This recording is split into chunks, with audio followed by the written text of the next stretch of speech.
The information that will be shared in this video, it's my understanding, my practice, but more important, my experience. So don't take anything that is going to be said here as the absolute truth. If you resonate with anything that is being said, you can put it into practice and let your experience determine the validity of what is being shared here. Having said that, enjoy this video.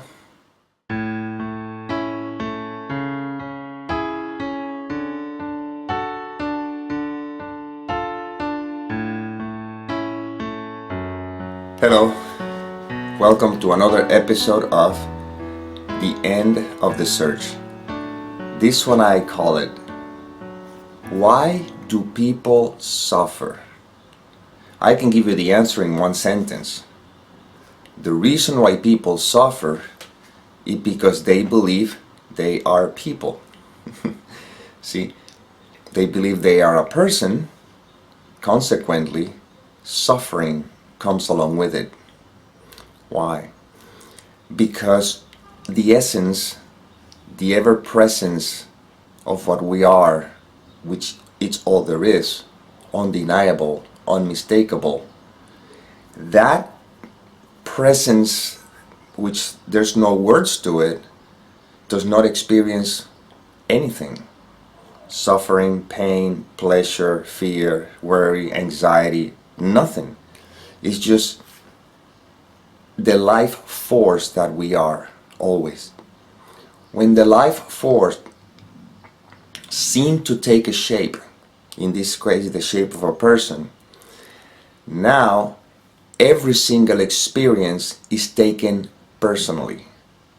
I suffer, I think, I am worried, and so and so. And that's where the suffering sets in. However, there's a way of living as a seeming person completely free of suffering.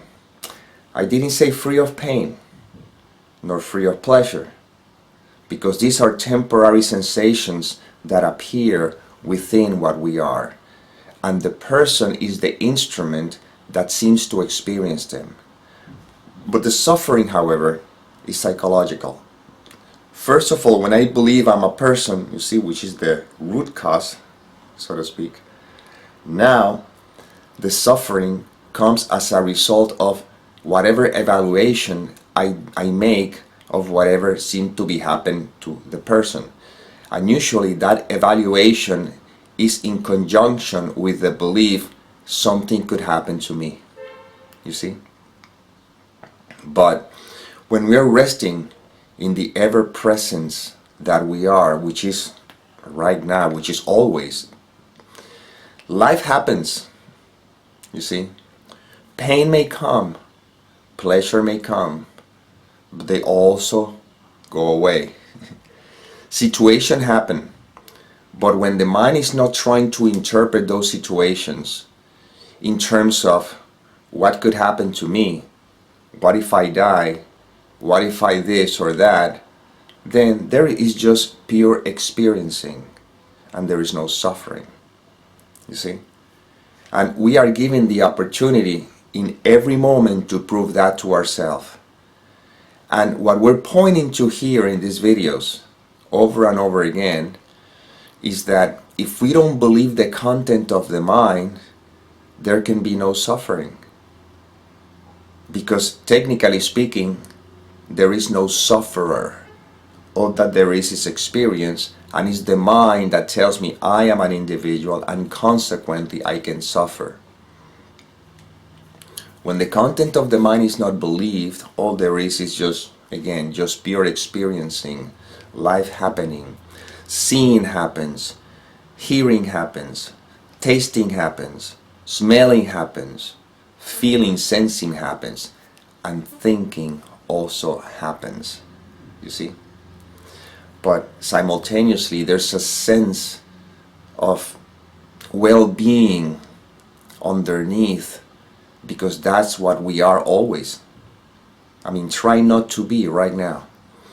Right now, honestly speaking, just I know that maybe the mind says I want to solve this particular problem or something. That is just an evaluation, and we're not trying to discard or suppress or anything. We're going. This is very practical. These videos are not esoteric. They are not abstract or something like that. They're very practical. They're not theoretical. So let's put it into practice right now. Whatever seemed to be happening in your life, whatever the mind is evaluating as wrong, shouldn't be, or whatever the case may be, and even the things that the mind wants as well, like the desires and stuff, we're just dropping everything for a moment, and I just want you to be. As if you could not be. But again, this is the limitation of language, and we're pointing to the obvious. Right now, just be. Just be for a moment. Just for a moment, just be. Yeah, the mind can be thinking, and let it do what it does. It doesn't matter. It's just like the world is moving, or it seems to be moving. Let it move. Just be. Simply be. See, the invitation is for you to have the direct experience of being. Not of beingness per se, because beingness is our essence, and the mind cannot possibly capture what that is. But the glimpses of it is just the experience of beingness when we're not identified with the content of the mind. And I'm asking you right now, just be. Just be. That's it. Just be. That's all. Just be. Okay? This is not a meditation. This is not a mind control. This is the obvious. Because this is exactly what you are always. You are always being, you see? Only when the thought gets in the way and we begin to pay attention to the thought and believe in it, that's where the being, which is where you're what you are always, it seems to be overlooked. It never ceased to be, but seems to be overlooked. Now I want you to simply be. Just be. Right now, just be. Notice that in beingness, there is no suffering. Because there's no sufferer. You see, it's not a person. It's just pure experiencing. You see? Just be for a moment. Actually, I shouldn't say for a moment. Well, that's the word that came out, but just be. And see if you can realize, oh my God, this is it. This is life. See? Why do you think that is being said from always, God knows, but be still, silence. Silence is not the absence of noise, it's the absence of judgment. What is judgment? A psychological interpretation. That's what judgment is. You see? And you're being while you're driving. You could be changing your kid's diaper, you're being. You can be making a meal, you're being. You can be watching television, you're being. You see, you're always being in spite of whatever the activity might be taking place. You see?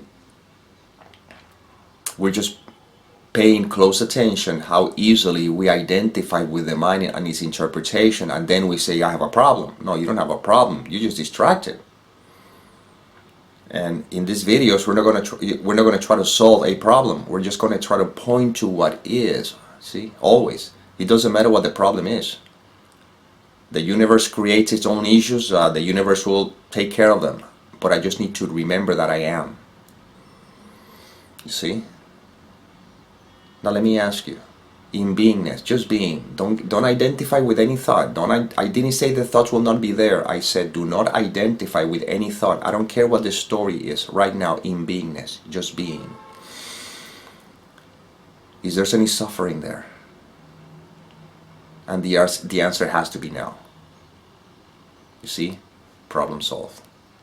Because all problems are interpretations. I've said that in a previous video. You see? This is it. This is life. This is the simplicity of what we're talking about here. I'm not trying to give you anything to do. This is it. And of course, the question that the mind always try to throw in order to deviate us from this is, yeah, but how do I live life? Yeah, but you are life. You think you are living life. No, you are not living life. You are being lived by life. You are life. You will do whatever you will do according to whatever you're supposed to do. It's not a choice in the matter.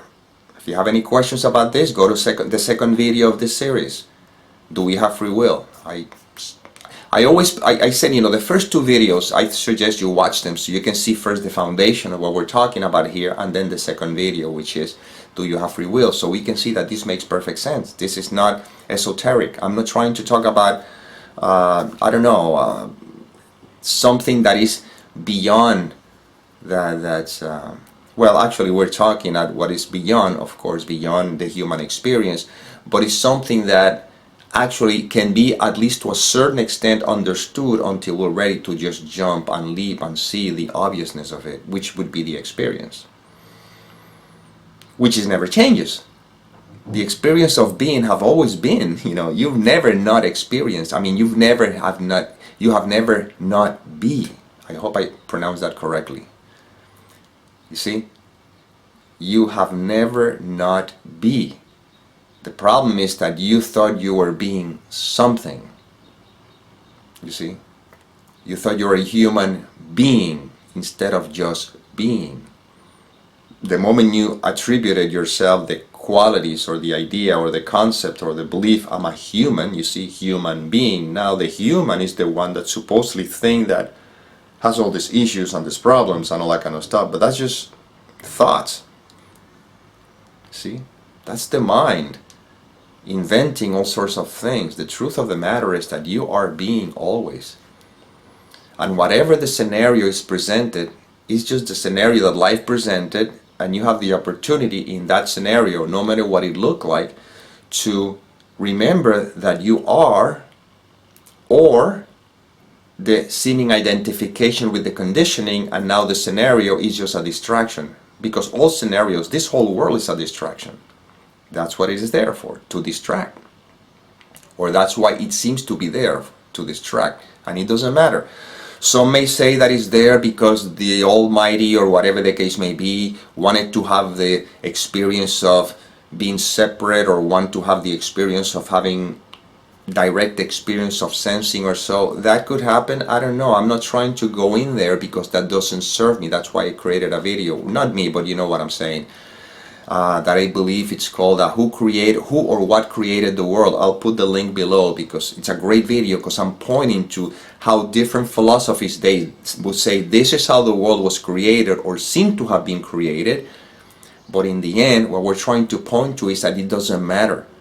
I don't know how or who or if this world was created, or it doesn't matter to me. What matters to me is that there's a sense of being, which is what I am, and if I don't get distracted with any of these concepts, I will find myself in presence, and consequently even I could see myself as joining with all as opposed to separating myself, especially with arguments that the world was created this way and no, it was created that way.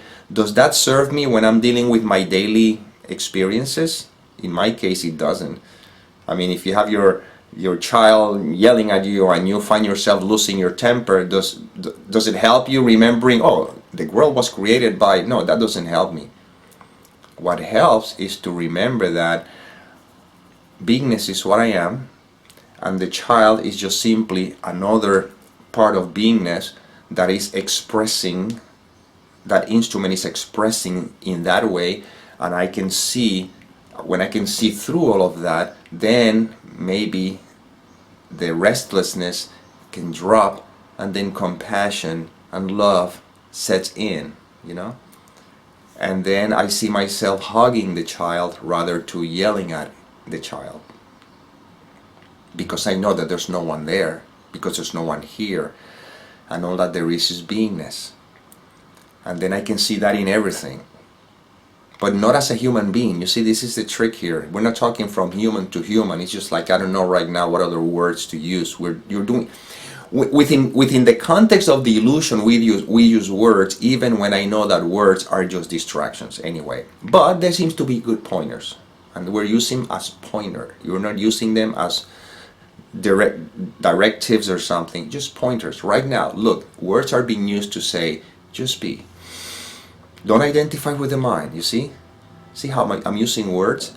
But I'm not telling you necessarily what's going to happen. I'm simply pointing to an experience, and the experience is the ever-present experience. So when I use words and I say, just be for a moment, just be. See, I'm using words. But I'm using words to lead you to the direct experience of the now moment, which is what is.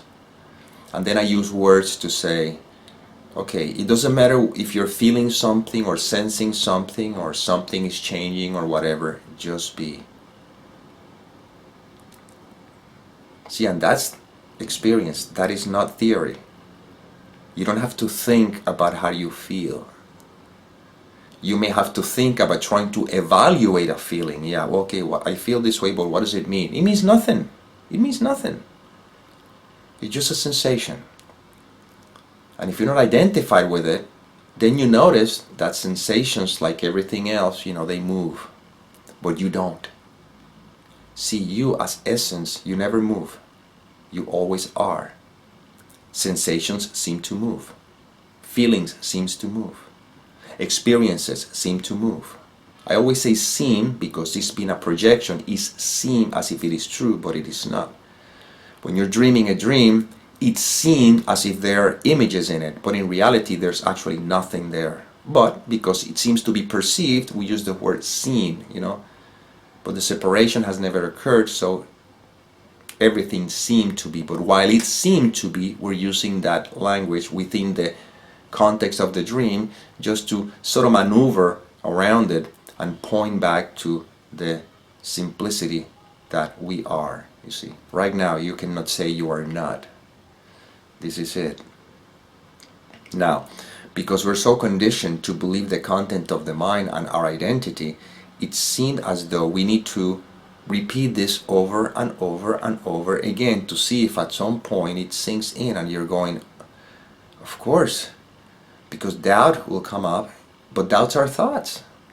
But some thoughts are very enticing, because all thoughts are designed to keep holding on to the belief that I'm a person, that I'm an individual. You see, the cause of all suffering is the belief I'm a separate individual. You see? But what I am is beingness. That's what you are, that's what we are, that's what all is. That's what it says, I am that, you are that, all this is that, and that is all there is. You see? Just be. And then from that space, from that beingness which you are, you'll notice how life will continue on. If you have to take your kids to school, if you have children, for example, trust me, you will take your kids to school. That's going to happen. Not because you choose for that to happen. You see? Right now the mind says, you chose to watch this video. No, you didn't choose to watch this video. The idea, the thought, the inspiration came through and you found yourself acting accordingly, you see? Well, this is what we're pointing to here. We always are acting accordingly to whatever we're supposed to do. And even though I'm suggesting to just be, you're not going to be because I'm saying it. You're being because that is what you're supposed to do right now. This is paradoxical, but again, I am okay with the paradox. I don't have any issues with that. It's like after someone many years ago said that at the same time that you seem to be the creator, the producer, the actor of your own movie, at that very same time, you play extra on a much bigger play. In other words, even though it seems that I am the producer, the writer, and the protagonist of whatever is happening here, I am actually destined I'm destined to play the role of a protagonist. I'm destined to write whatever is going to be written through me. See, I'm not even choosing the words that are going to be written. I am destined to do whatever it is going to happen through this seeming character because that is part of a larger, I don't even know, because there's no larger or smaller, but again, within the context of the dream, I'm just simply like a puppet, you see? And once again, when you see the mind trying to come up with, yeah, but if I'm destined to be a sufferer or or a victimizer or whatever, these are thoughts. Right now, what are you? Right now, right this moment. Within the context of the illusion, it seems as though you're a person watching a video. That's about it. I don't see nothing other than that. So, when those thoughts come through because of conditioning or whatever, now we're learning to see them. And let's not go there. That's when people ask hypotheticals, but what if? I don't know. I have no clue of what ifs. I really have no idea. All I know is right now this is what is, or what it seems to be. And I simply remember that I am. And if life is leading you to this kind of information, whether it comes through this instrument or whatever, it doesn't matter. I would say celebrate. Because you're getting to know the essence of what you are. The veil is being dropped. You see? So just be. Just being. You see, that's it.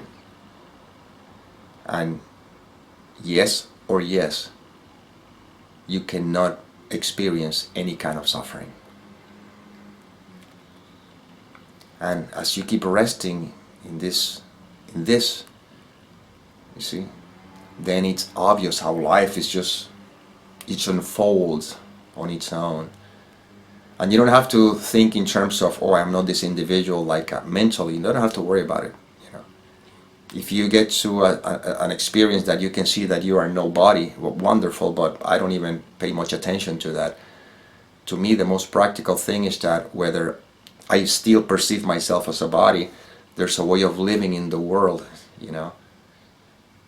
that is not of the world, and the way we experience it is by not identifying, by not believing our thinking. Even while I'm still perceive myself as a body, not a problem. I still go to I still eat. I still exercise. I still do what bodies do. I see myself, but I don't see as things that I do. I see them as things that are done through me. You see, that's a clicky mentality though. And when it's time to let go of this experience, that is not in my control. But the benefit, if you want to use that word, is that you live happily, you see. You live at peace always. And that's what we're pointing to here. The peace that passes of all understanding. The real happiness, which is not personal. It simply is. And you are. Well, this is the inspiration that came through this instrument, and I hope it helped. So as always, may peace permeate the mind so that love can be extended.